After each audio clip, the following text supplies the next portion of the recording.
I thank God for, I'm feeling a little, I'm happy that to hear everything we've all been saying. And quickly, I want to just say this quickly. I drafted a few things here. Previously, a couple of days ago, I wrote to members of our Midwest movement, which we've been trying to circulate. And I will just read it out. And maybe that will form a kind of submission of what is actually going down. I said, we have before us a dead country. A nation never dies, and Nigeria never attained nationhood. We have a decomposing body in search of its undertakers. What manner of entombment, what interring exequies we attend this final hour? Those are the future discourse. Those are the bullet points of a future discourse of what was once a nation. You see, prior to 1959, prior to independence, in 1959, Soyinka wrote a piece. He called it "A Dance of the Forest," and there was the endearing one-liner that Nigeria was a nation born dead. And one of my friends, a very astute Midwesterner, Ogaga Ifowodu, actually reminded me of those exact lines, that I whose mother is dead, I feel this dread. I feel this dread that I will be born dead. Nigeria is born dead. We are in what the Middle Ages used to call memento mori. We are in a macabre dance of death, the dance of death. Somebody mentioned Tony Nnadi. Tony Nnadi and a few of us had, as far back as 2007, actually gave through the United Nations a pathway for each of us to actually assert our nationhood without letting them kill us even before we start trying to arm ourselves. Because we are indigenous peoples in our space. And as such, we have a right to self-determination, which includes whether to federate or not. And Akin Vakbohunda has just explained it in a very simple way. And Yankio mentioned it. I am an Edo. I am a Midwesterner. Before I am a Nigerian. And the 1963 Constitution, which had actually split Nigeria politically and fiscally, not physically, that is fiscally. We all forget that everything about a federation is about resource control. And that is clear. We all forget that once upon a time in this country, the revenue allocation formula was 50-30-20, where 50% was resident in the federating units. So Awolowo can give all Westerners free education. So Cocoa House can be built. And then 30% is resident and shared pro rata by all the federating units and 20% with the federal government. Nigeria today is a country operating via reverse osmosis. Now on December 13th or December 16th, there was a union dispute that was raised. And that was a joint proclamation to announce that Nigeria is dead.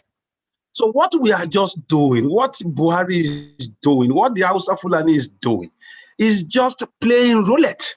Nigeria is dead. So I want to plead all of us to go back to what both Aki and Uncle Yinka has said earlier. We have to form a strategic binding.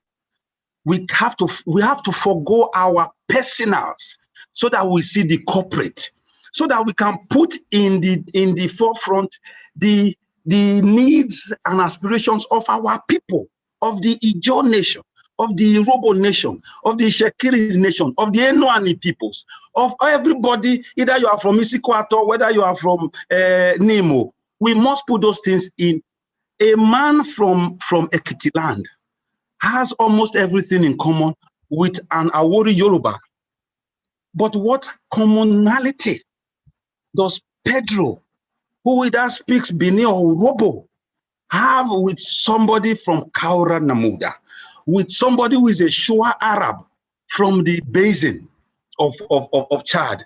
We must understand that the Fulani historically, if you have a historiographic approach, you will understand that what we are facing now It's just a recourse of history playing itself back again. And as a result of that, the only way we can nip this in the bud is for us to form a strategic plate, a strategic point, where for the first time, the Nigerian federating units will begin to talk as one. If not, we are just on a bad journey to Neverland, and they will decimate us by picking us one after the other and giving our rogue political class one little title or the other, while the wretched of our earth continue to die. Now, we must take a stand. I will quote Frantz Fanon. He said, when you sit on the fence, life will pass you by on both sides. I refuse to sit on the fence. The Edo and Delta people, the Enoani people, the Anioma people, the Akoko Edo Esako, Bini Urobo, Isoko, Ijo people, we will not sit on the fence. We will not be cannon fodder for any marauding Fulani headsmen. Nobody teaches anybody how to pull the trigger. And that is the truth.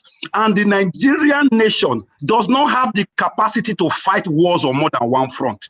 They've been fighting uneducated, illiterate bandits since the year 2010, and they have not succeeded. If we, the people of Edo, Delta, Ekiti, with this largest number of professors, sit down and arrange a paradigm to liberate our people, the Nigerian nation, with its 335,000 security force, cannot face us. God bless all of us while we think of how to liberate our people. Patode, now good night. Thank you very much. That's a fine place to leave it at the top of the hour. Thank you once more. Now, at this point, I think we've taken round, all the speakers have done their bits, so we will start taking questions. Now, you have 1 minute, please. We have 1 minute to ask your question. You can direct your question to one of the speakers, and we will call the speaker back to, okay. So before I do that, before I go further, I think I have Tony Nnadi here to, Dr. Tony Nnadi, obviously, thank you for joining the conversation. If you are able to quickly, I know you've been listening from onset, so if you're able to make your contribution as to the topic we are discussing, you have max 3 minutes to do that. Thank you very much. Yeah, thank you. I welcome everybody once more. It's been gratifying listening to what all the speakers have said so far. And I can tell us right away that we have defeated the title deed by which the Fulani are making the claims they are making and doing the havoc they are doing.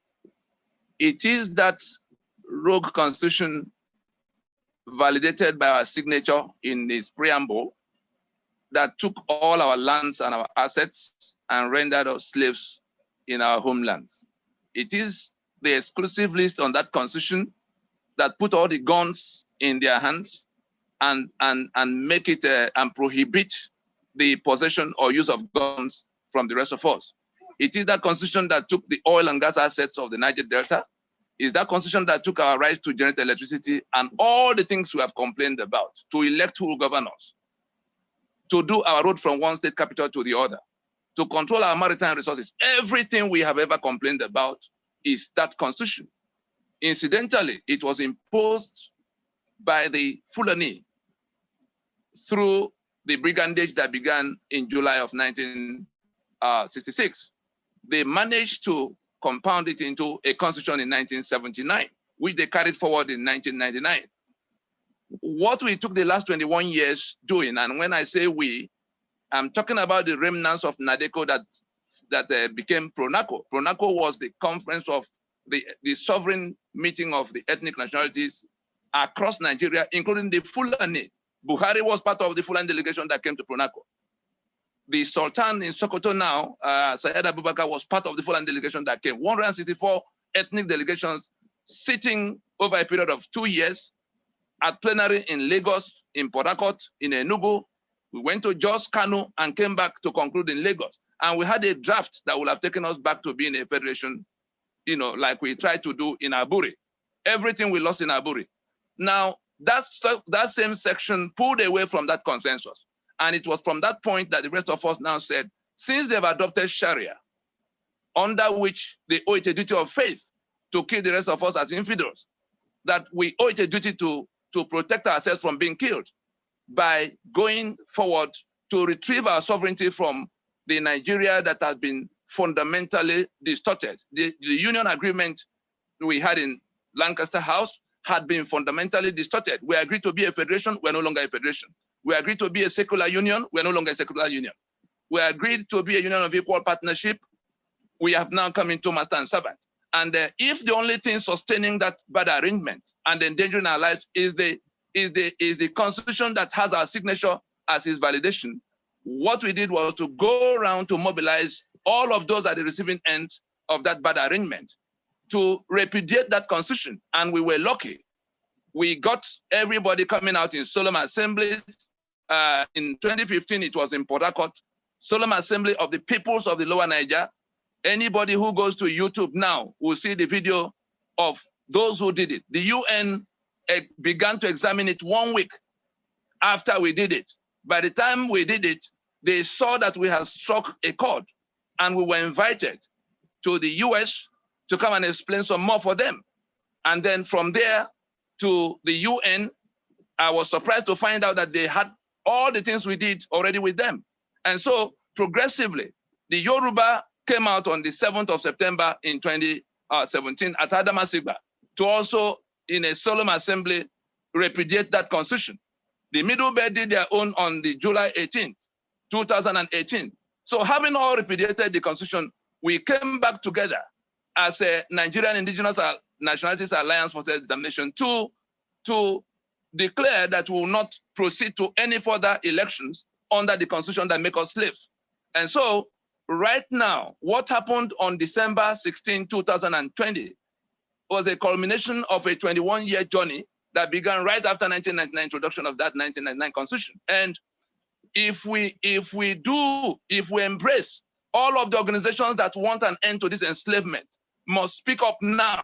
The Bar Association, the churches, all of those, the labor movement, the ethnic nationality groups, everybody who wants an end to this enslavement must now say that we are unwilling to proceed with that constitution. Just embrace that joint proclamation with 130 signatories.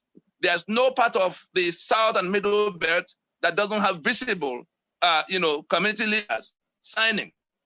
The international stakeholders in the matter, talking about Fulani that is upon us. I tell you, we have entered the threshold of armed self-defense. From that 16th of December in 2020, because it is that constitution that stands our way from holding arms and defending ourselves. It is that constitution that criminalized everything we would have been doing to secure our lives and our lands. And so now that that constitution has been invalidated by our joint action, if the proclamation of one person sitting in one corner of London in the name of the crown was enough to create Nigeria in 1914, how can the joint proclamation of the indigenous nationalities across southern and middle belts of Nigeria not be enough to bring an end to that union of death, to the 1999 constitution that has our signature? So we're just telling our people that everything we need to get out of this enslavement is on the table right now. Our adversaries do not have any chance in this fight if we go about it this way, even the gun in their hand. By the time we went to Washington a few years back, I think we whispered to them. Tony, I think that the time it's obviously it's gone past. What I may have to offer is I thank you very much for your submission. We might have to do a one-on-one, where you can have more time to elaborate on some of the stuff and highlights you've made. Now,